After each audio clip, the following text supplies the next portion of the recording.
Right, everybody, welcome back to the Shacknews E3 2019 live stream brought to you by HyperX. We're still here at the E3 Esports Zone brought to you by Subnation, and in just a minute we're going to get into some talk of Moons of Madness, but before I do that, I kind of want to set the stage, set the tone with a trailer for the game. Check this out. Do you ever consider it? If I ever think about what we left behind? I mean, we've been here for, what, going on 8 months now. That's quite the stint, especially when home is more than 1 million miles away. Absolutely.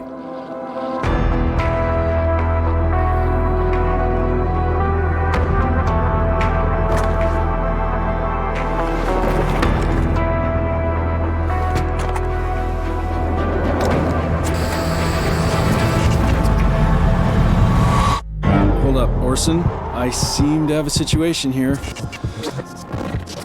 Orson?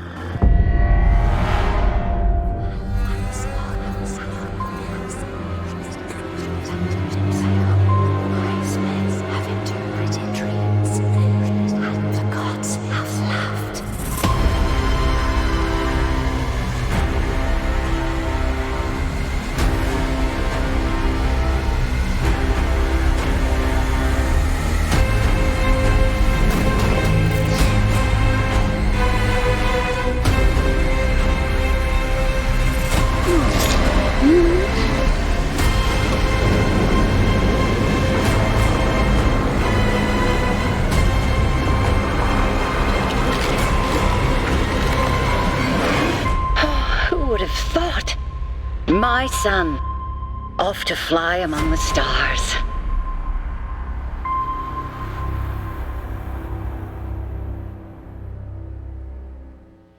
All right, everybody, that was a trailer for Moons of Madness, as you saw, coming this Halloween. And I want to introduce our special guest for this segment. I'm joined by my co-host, CEO of Shacknews, Asif Khan, and also Ivan and Natasha from Funcom. And guys, I love everything I saw in that trailer. I'm a huge horror fan, kind of the resident horror buff at Shacknews. And I'd like to hear a little bit about the concept of this game, because I saw a little bit of Dead Space, a little bit of Call of Cthulhu. I love everything Lovecraftian horror. So could you tell me a little bit about this game and kind of how you came up with the concept and the premise for it? Well, Moons of Madness is a mix of sci-fi, psychological horror with Lovecraftian horror. We try to tap into the fears of isolation, paranoia, but also mixing in H.P. Lovecraft mythos, monsters, and stuff like that. You start the game as an astronaut. His name is Shane Newhart. As he does his day-to-day operation on the research facility on Mars, he is soon led down a dark journey path of conspiracies, monsters, aliens, and godlike deities. Excellent. So I wonder how, one thing I always look for in horror games, especially ones kind of inspired by H.P. Lovecraft, is how the horror kind of manifests over time, how you build that creeping sense of dread. What went into developing the atmosphere for the game and having the player go through that slow, gradual unearthing of the madness and the horrors that await? Yeah. So we think that scares are most effective if you also try to keep the player calm in areas. So we try to split up the horror events with exploration, puzzle, and story elements. It is a narrative-driven game, a story that is to be told, and this gives the player time to also dig into that. Yeah. Excellent. Well, so what went into developing the trailer for this game? I'm always interested in, when you promote a horror game, you only want to tease so much. So what did you kind of want that trailer to communicate to players? We wanted to show that it is a cosmic horror game, and it truly is. We also try to mix in some science, because this game is set in the not-so-distant future, maybe 50 years into the future. We're not going, all science, but we did a lot of research. So yeah. But we also wanted to show in this trailer that it's not only that; it's also a lot of Lovecraftian horror. Yeah, I kind of want to ask you about the enemies that we saw there in the trailer, or maybe the predators that we saw there in the trailer. How will the characters interact with them? Like, what kind of combat mechanic, or is it more of a survival sort of situation? most of the time you will be running away or hiding. That's but, my go-to move anyway. There's no shooting and stuff like that in the game, but you do have to fight some of the monsters. Yeah. Okay, that's great. And like, what games did you look at for inspiration on the tentacle character? Or like, what were you looking to when you thought of space creatures? Like, were there movies or other games or other art that you looked to for inspiration? Well, we do want a proper H.P. Lovecraft vibe, so we wanted to have these tentacle monsters. Okay. But yeah, we have a really talented team, and we did a lot of research on science, but also Lovecraft stories. Yeah. And you talked about it kind of being isolated there. From a sound design standpoint or a music standpoint, what have you done to really make players feel that you're really isolated? You know, space is a very silent place. So how did you look at sound design in the game? Yeah, sound design is really important in a game like this. And we have a really talented sound designer, Simon Poole, on board.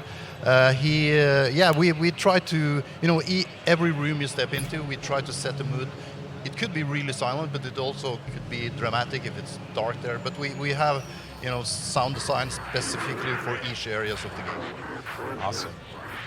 I'm interested in kind of the progression of the players' interactions with enemies, and we touched on that a bit, but I know one thing that can frustrate players in horror games is if they're not expecting a sudden death and they feel that it was kind of a gotcha moment, you can break that immersion and that tension that you work so hard to build. So what kind of testing has gone in to make sure that the game presents a challenge to players without them ever feeling overwhelmed or frustrated?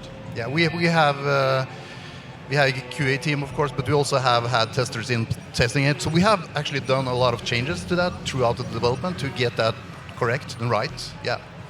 Sure. And how long has the game been in development? I mean, how long have you wanted to create this type of game? The game has actually been in development for a few years, but we kind of like a side project. We signed up with Funcom a year ago, and that's when we kind of could, pull the entire team into the project, and we also got a lot of cool resources from Funcom. So yeah. And the character seems to have kind of an interesting past, where we got a few audio tidbits there at the end referencing a son. What's the style of progression of kind of unearthing the story and learning more about the character we'll be playing? Well, yeah, the story is. I'm not going to tell you too much about that. Yeah, you can't give away too many spoilers. Just at the stage. It's just like I said in the beginning. You when you start the game, you're just this regular guy, or you're an astronaut on Mars, but you're this regular guy. You're doing your day-to-day routines. You're communicating with your colleague Orson, but fairly soon things start to, wind out of control, and you understand that there's something else going on here. Mm-hmm. Yeah. So I think we can talk a little bit about the premise when you start the game. Because when Funcom picked up the game, we kind of wanted it to be set in the Secret World story, like in the universe. And people who do know the Secret World games or the universe, they will also recognize some of the groups that are being named, some of the organizations. So the premise when you start the game is that the Oroki group, they have intersected a signal from Mars. And they don't really know what kind of origin it is, if it's like human-based or if it's alien.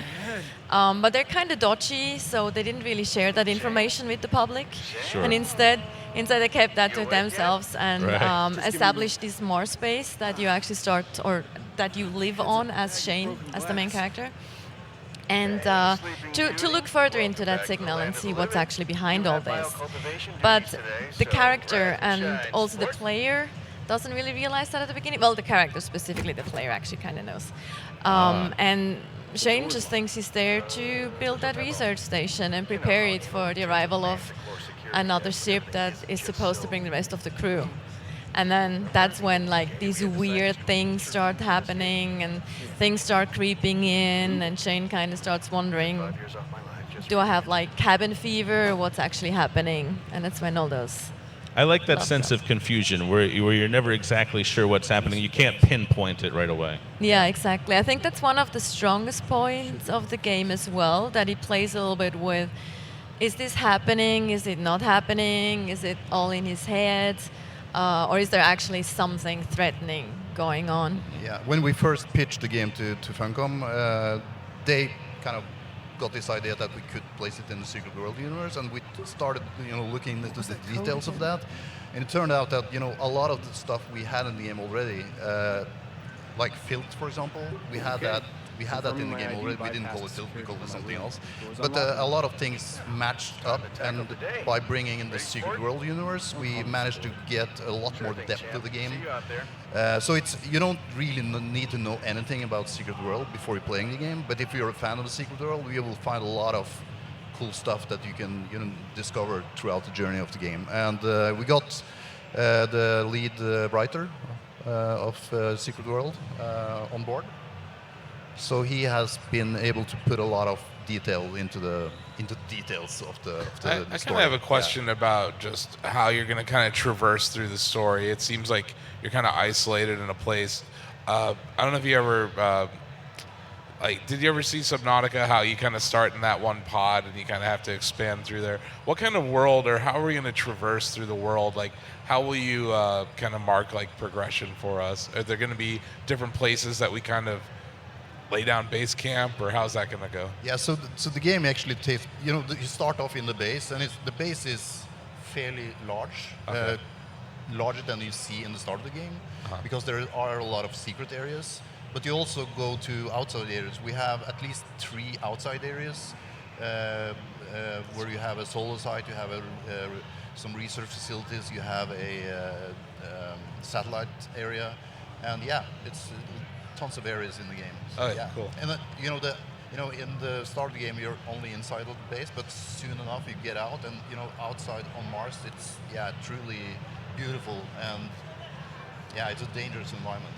And Excellent. what engine is it running on? Unfortunately, we are out of time, and we got to wrap up. And we're just getting into more of the meat of the game. I'm really looking forward to this. I know the game's going to be out on Halloween, but could you tell viewers what platform it will be on? Platforms. It's going to be available for PC, Xbox One, and PS4. Excellent. And just one thing I just wanted to mention. Sure. Since we talked about the Secret World, it's actually not important that you know, or have played any other games that are set in the Secret World. So it's completely okay to not know all that background stuff. Oh, you can go in fresh. Great. Yeah. Absolutely. Well, thank you very much for joining us. And if you like this content, make sure you go to shacknews.com, check out our Mercury subscription service, all sorts of exclusive perks for subscribers starting at as low as $1 a month. Stay tuned. We'll have more interviews coming up.